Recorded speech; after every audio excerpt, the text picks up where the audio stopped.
Bonsoir à toutes et à tous et merci. Vous joindrez-nous pour ce journal tout de suite. Les principaux titres, restez avec nous. Je ne toucherai pas à la Constitution, je l'ai dit et répété, a répondu le président de la République à une question relative à son intention de briguer un troisième mandat. C'était hier soir lors d'une conférence de presse.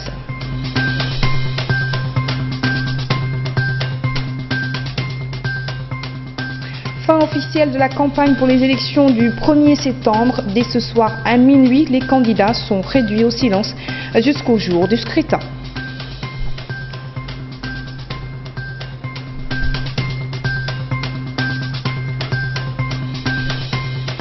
Cinq candidats de l'opposition signent un accord électoral pour les régionales de Nouakchott. Ils promettent un changement radical de la gestion des affaires publiques dans la capitale.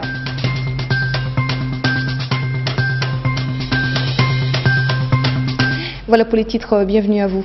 Au terme de sa tournée dans les wilayas du pays pour expliquer l'enjeu des élections de septembre, le président de la République a tenu hier soir à Nouakchott une conférence de presse en marge d'un dîner organisé dans le cadre de la campagne électorale de l'Union pour la République UPR. C'était l'occasion pour Mohamed Abdelaziz d'éclairer l'opinion publique sur bien de sujets qui ont alimenté les débats politiques ces dernières semaines.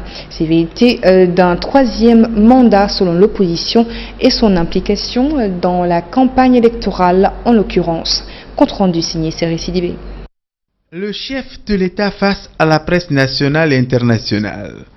Comme on pouvait s'y attendre, les élections en perspective et l'implication personnelle du président de la République dans la campagne électorale, ces sujets-là ne pouvaient pas être occultés lors de ce rendez-vous avec la presse. Au sujet de son implication dans la campagne électorale, critiquée par l'opposition et qualifiée même de violation de la loi fondamentale, Mohamed Abdelaziz a soutenu qu'il n'a pas connaissance d'un article de la Constitution qui interdit au président de la République de battre campagne pour se doter d'une majorité confortable au Parlement. Ainsi, Mohamed Abdelaziz a indiqué qu'il ne peut être à égale distance d'avec toutes les formations politiques du pays. Autre sujet de préoccupation des politiques et même des citoyens, un éventuel troisième mandat du président de la République. Le débat était quasiment clos, mais à la faveur de sa tournée dans les capitales des wilayas de l'intérieur du pays, Mohamed Abdelaziz a exhorté les partisans du troisième mandat à voter pour l'Union pour la République pour préserver les acquis. Cette allusion a suffi pour réalimenter et réactiver le débat sur un éventuel troisième mandat.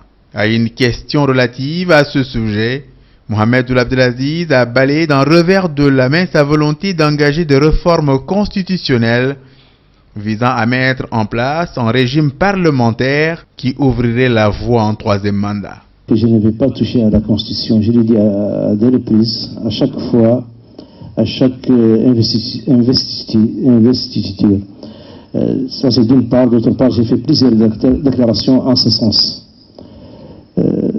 Surtout, donc, on m'a déjà posé la question encore ce soir et j'ai répondu que si je tiens et j'ai tenu à sensibiliser les populations pour que durant ces élections législatives, qu'on puisse avoir une majorité consistante au niveau de l'Assemblée nationale, c'est pour nous permettre de continuer, à mener confortablement et de manière convenable des programmes et à appliquer notre vision pour le pays. Il n'est pas exclu qu'au cours des mandats prochains, qu'on puisse, parce que je suis de la Mauritanie et je continue à l'être, je suis un homme politique et je m'intéresse à ce qui se passe dans mon pays, qu'on puisse procéder à des changements constitutionnels. Rien ne l'empêche. La Constitution, ce n'est pas quelque chose de figé, mais qui peut être changé n'importe quand pour des besoins. Mais mon souhait, c'est que ces changements constitutionnels se fassent dans l'intérêt général et non pas dans l'intérêt des individus. Au cours de cette conférence de presse, le président de la République a édifié l'opinion nationale sur l'état d'avancement des projets structurants dans le pays. Les projets électriques, hydrauliques et routiers notamment, dont il s'est satisfait de la progression et de leur impact pour ceux déjà effectifs dans l'amélioration des conditions de vie des populations. Le Parti Rassemblement National pour la Réforme et le Développement, Tawassoul, a organisé hier soir sur la place Ibn Abbas un meeting de fin de campagne pour le scrutin du 1er septembre prochain. Le président du parti, Mohamed Mahmoud Ould Seyidi, a présenté devant ses partisans son programme électoral dans divers domaines économiques, sociaux et culturels, appelant les électeurs à voter pour les candidats du parti. L'Alliance populaire progressiste a également tenu hier soir à Nouakchott son meeting de clôture de campagne, l'occasion pour le président de l'APP de rappeler le projet sociétal de son parti, renforcement de l'unité nationale, lutte contre les séquelles de l'esclavage, l'égalité et la justice pour tous. Messoud Boulkhair a appelé les Mauritaniens à voter en faveur de son programme électoral, le seul, a-t-il dit, qui peut sortir le pays de ces difficultés auxquelles il est confronté. Je vous le disais en titre, 5 candidats issus de la mouvance de l'opposition ont signé aujourd'hui un accord dans la perspective d'un second tour pour la présidence du Conseil régional de Nouakchott, dans le cadre des élections prévues le 1er septembre prochain. Ces candidats sont Mohamed Ould Abed de la Convergence nationale démocratique, CND, Omar Ould Yali et Sawab Rag, Omar Ali Cham, Alliance pour la justice et la démocratie, Mouvement pour la réconciliation, AJDMR, Mohamed Dalaï Ould Abilti, Rassemblement des forces démocratiques RFD, et Mohamed Jamil Mansour du Forum national pour la démocratie et l'unité. Ces candidats proclament leur vive préoccupation par rapport à la situation de la capitale, la nécessité d'une réforme sérieuse et d'un changement important pour y améliorer les services publics.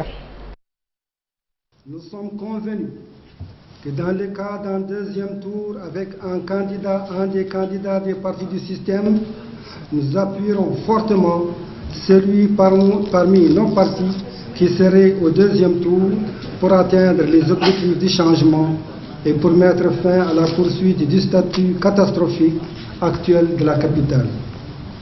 Troisièmement, que dans le cas d'un second tour entre deux des signataires de cet accord, cela laisse la liberté à chaque parti de choisir qui soutenir parmi les deux partis concurrents.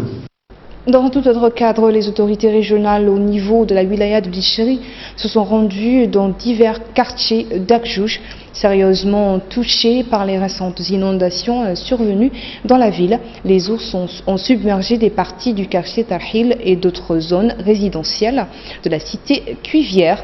Les monts situés au nord d'Akjouj, une zone rocailleuse, ont enregistré récemment des pluies appréciables.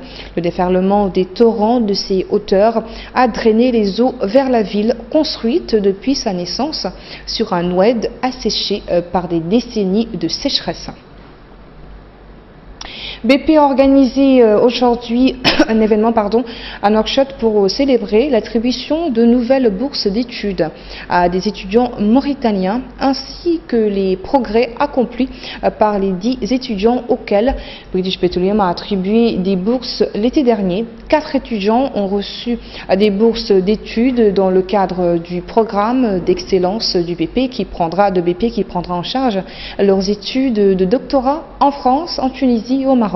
L'École supérieure polytechnique et Campus France sont partenaires de ce programme. Les lauréats ont été sélectionnés à partir de leurs résultats universitaires. Dans la sous-région d'Aix-en Sénégal, la condamnation à 5 ans de prison de l'ancien maire de Dakar, Khalifa Sall, a été confirmée en appel à mi-journée de ce jeudi 30 août. C'est un coup dur pour l'intéressé qui pourrait l'écarter de la course à l'élection présidentielle sénégalaise. Récit signé Hamaoula Djagana. C'est un coup dur pour le maire de Dakar. Khalifa Sall a été condamné en appel aujourd'hui à 5 ans de prison ferme pour escroquerie portant sur des fonds publics et faux. Une décision qui confirme la peine infligée en première instance et l'écarte un peu plus de la course à l'élection présidentielle sénégalaise. Quelques-uns de ses avocats avaient fait le déplacement, mais ils ne portaient pas leur robe en guise de protestation. Ils estiment que ce procès en appel est une mascarade. Une mascarade destinée à écarter Khalifa Sall de l'élection présidentielle. Nous ferons un recours pour permettre à Khalifa Sall de se présenter. Donc actuellement, ce n'est plus un procès de caisse d'avance, c'est un procès visant à annuler et à bloquer la candidature de Khalifa Sall. Du côté de l'État sénégalais, la Cour a jugé recevable sa constitution en tant que partie civile et réclame de fait 1,8 milliard de francs CFA de dommages et intérêts que doivent payer collectivement Khalifa Sall et 2 de ses co-accusés. Les proches de Khalifa Sall ont annoncé qu'ils souhaitent se pourvoir en cassation, mais cela devra se faire le plus tard possible car c'est désormais une course contre la montre qui s'engage pour celui qui souhaite briguer la présidence sénégalaise en février prochain. Si une condamnation définitive intervient avant le 26 décembre 2018, date officielle de clôture des candidatures pour la présidentielle, Khalifa Sall serait mis pour de bon hors compétition. Libye à présent, où au moins 27 personnes ont été tuées et une centaine d'autres blessées, dont la plupart des civils en 3 jours de combat entre milices rivales au sud de la capitale libyenne, Tripoli, selon un nouveau bilan du ministère de la Santé. Les combats avaient éclaté le 27 août dans les banlieues sud de la capitale et se sont poursuivis jusqu'à hier soir, malgré une trêve annoncée le 28 août qui n'a pas été respectée. C'est sur cette actualité internationale que se clôt ce journal. Merci à vous de nous avoir suivis. Le rappel des principaux titres.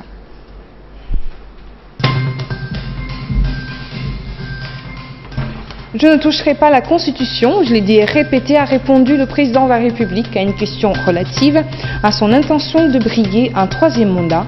C'était hier soir lors d'une conférence de presse.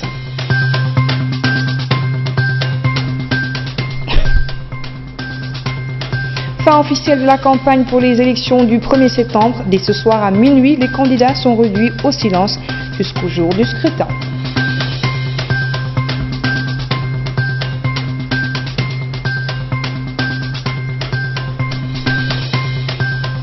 Cinq candidats de l'opposition signent un accord électoral pour les régionales de Nouakchott. Ils promettent un changement radical de la gestion des affaires publiques.